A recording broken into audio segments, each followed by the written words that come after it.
Yan, tingnan natin yung mga lutong pagkain dito. Yan, pakita ko sa inyo.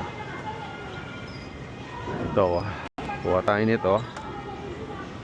Yan.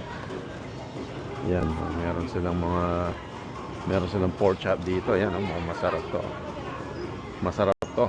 So, isa ito sa mga paborito ko eh. Pero dito, timbang kasi ang ano dito eh. Mine-measure nila eh.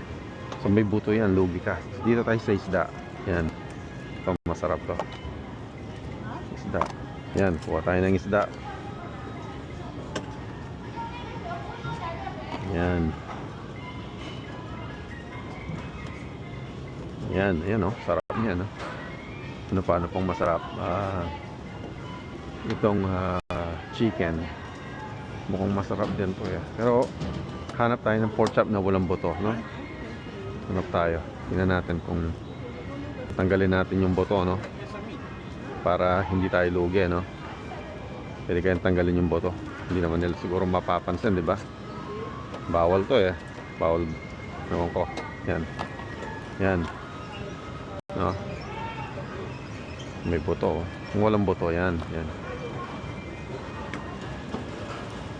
Kunin natin yung parte na walang buto para hindi tayo lugi. Yan. No? Ang sarap po.